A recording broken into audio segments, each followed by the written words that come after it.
We traveled. We moved a lot when I was a kid. I think between kindergarten and grade 6, I think I went to 7 different schools. And when they say, where our personalities are formed from 0 to 5. Well, from 0 to 5, I was. My mother had to find me because but once the sun came up, I was gone. What prompted me to music, I guess, first and foremost was my older brother, George. He had a band. They were called Fred Incorporated. I think that's when I first really was, really wanted to play. But my older brother really didn't have the time. So it wasn't until I was 12 that my mom, got me some lessons. I took 2 lessons. And then at the back of the book that they had, Alfred's Basic Music, was a chord chart in the back. And I said to my mom, I said, you don't need to pay for lessons anymore. I'll just get all the chords off the back of this. And then I just started figuring out songs like Beatles songs and Stone songs and stuff like that, man. And then it just started. And that's when I developed my ear and just started playing everything from Zeppelin and playing in bands, and then eventually just writing my own stuff.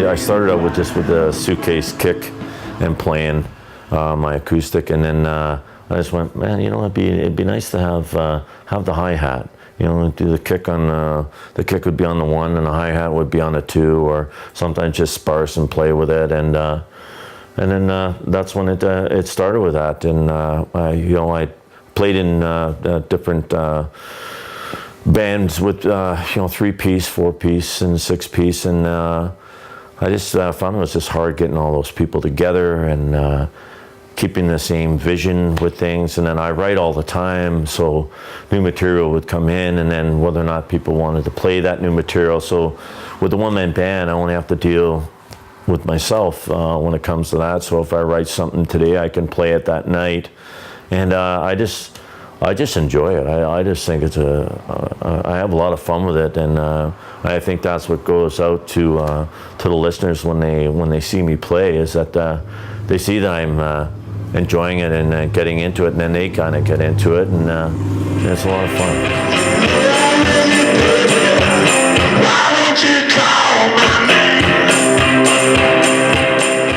I don't think I've ever paid more than $500 for a guitar. Maybe when I was younger, I spent some stupid money on some equipment, and that equipment is gone because I wound up selling it to something else. And then I just found the things that I didn't spend as much money on wound up becoming the instruments that stayed with me.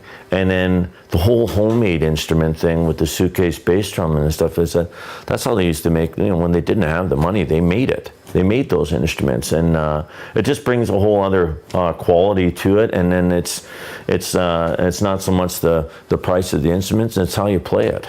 And that's more the emphasis here, is just the music that you make with it. Because when back in the day when they gut buckets and people playing saw, well, they didn't have musical saws back then. They just went there as a saw that was hanging up in the shed, or when they got down to the general store, and then they turned it into a musical instrument.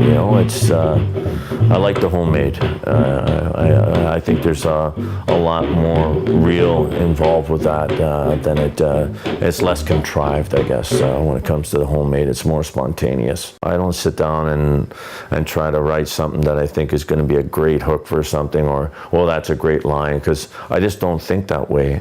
My songwriting, it's like a movie playing in my head, and then I'm the narrator, and then I wind up being the musical score behind it, and that's what comes out in the song. And I think that's one of the things that we're missing in music today. Is we're missing characters. We just don't have the characters that we used to. And with me, it's pretty straight from the hip. what I sing and what I play, and when people see me live, they can see that, yeah, I can believe that. I think that if anything, if there would be any key message I could put out there would be true to yourself. And even though life is sometimes going to kick the shit out of you and it's going to knock you down, dust yourself off and get back up, because we only get to do this once. I know that sounds cliche, but we do. We only get to do this once, and live. Live every day. Live every day like like it's the last one, because you never know, man.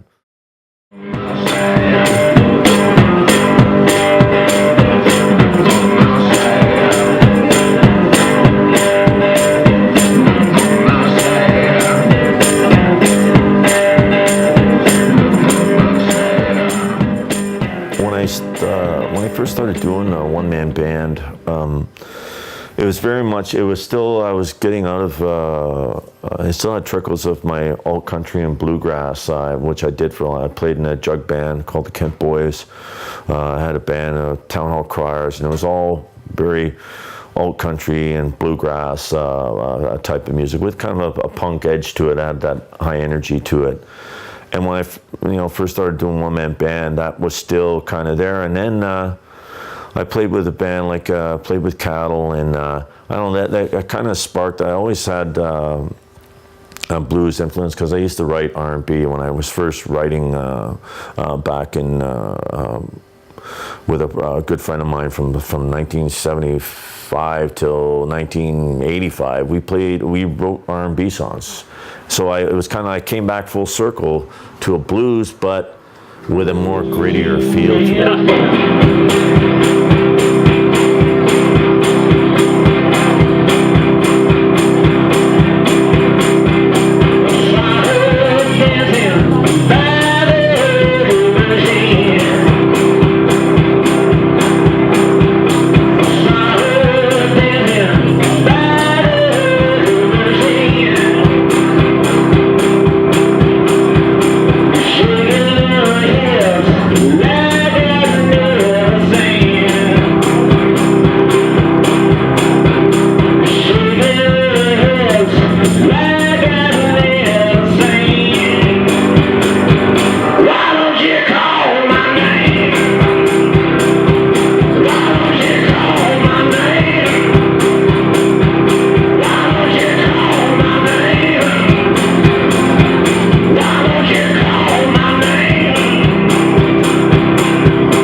And then old vintage amps with their own natural distortion. I just started playing around with that sound, and then these songs just started coming out. And I thought, well, this is another album, and it's going to be an album that's going in a different direction. It still will be distinctively me, but a little more gritty and a little more raw, and a little more punch. The chicken blood. The chicken blood. The chicken blood. How good. Chicken blood. Chicken blood is actually a true story. It's about my dog George. We had him on like a dry dog food, but hey, think about it. How would you feel if every time you sat down to dinner, somebody put a bowl of cereal in front of you? So we started to put him on what they call a raw diet, the ground chicken and bone. And it comes in these packs. They're like 6 pounds, and they're frozen. And I call it the chicken blood. And we went out one night and we had a roasting pan. We just put it out on the counter to let it thaw out a bit so we could feed him some. And when we got back, George had got the whole bag off the counter, and all that was left was the plastic bag. So he ate 6 pounds of this ground chicken and bone, one sitting, ate all 6 pounds. The chicken blood. Chicken blood. Chicken blood. The salt gun is, is basically the story of when I grew up down in the bluffs. There was clay pits that were down in the bluffs, and I had to go through this. We had to go through this guy's property. He lived actually down in the bluff, this old guy. And when we would go through there, he'd hear us, and you kids get out of here, and the next thing you hear, pop, pop, pop, pop, pop, you'd hear the salt gun going off, and you'd be running because you didn't want to get hit by by the salt gun. So and I've had these conversations with numerous friends of mine that have different experiences about assault. Oh yeah, there was a farmer, yeah, he had a salt gun and he shot at us, and so I thought, salt gun, fact or myth, but when it hits you, it's gonna sting. So I wanted the record to sting.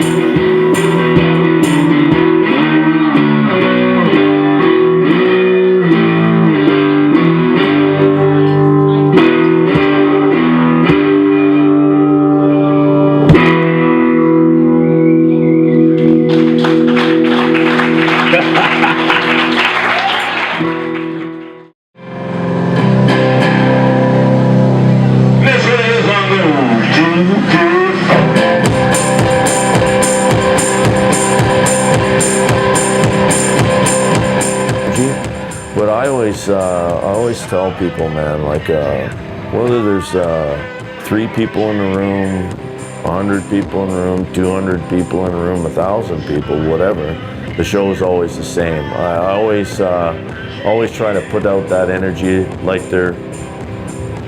it's full tilt, man. It's not more somber if it's a quiet crowd or whether it's a big crowd. It's always the same. I always try to keep it consistent that way. But it is nice to feed off the energy of people in the room where it's just like they're getting into it and then you get into it, and it is a nice exchange. I think that's any live performer likes that, that you can feed off that energy.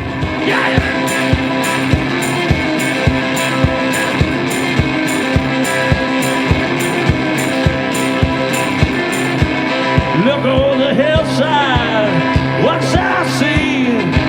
High stone coming to fall down on me. Knee deep in the cold grass, dark soul in my hands, warm my breath, my pavement looking for me, looking for me, looking for me. Looking for me, child.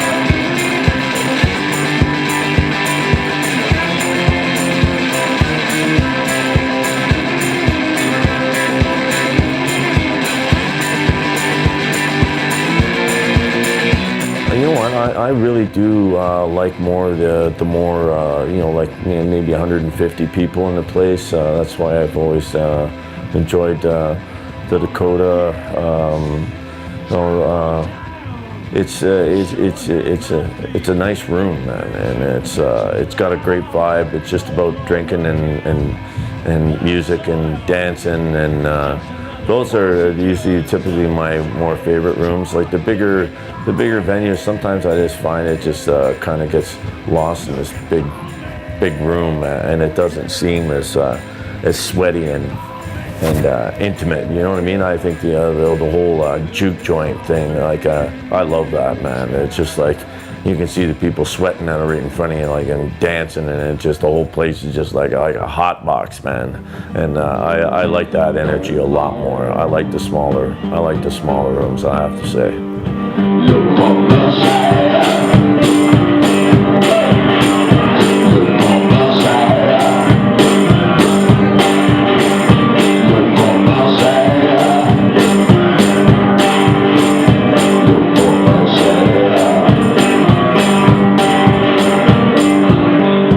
Experience is something that has been, I think it's been lost a bit there. There's a lot of pre-recorded music. I think just that live rawness, and then people getting into it, into that raw, live feed, and you know, first kind of set aback by it, and then getting into it, and then realizing that it's almost organic. It's more organic.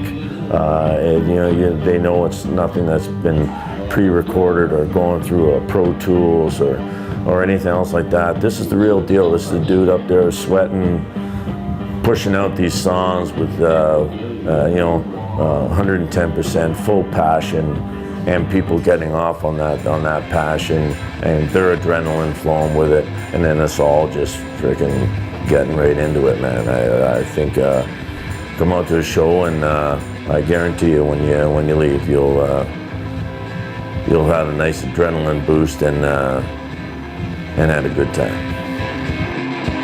Now as I catch my breath, feel the weight of the world on my chest, pushing down as a rain pressed on my opinions, my beliefs, my rest, looking for me, yeah.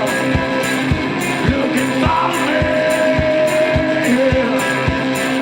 Looking for me, yeah. Looking for me, child.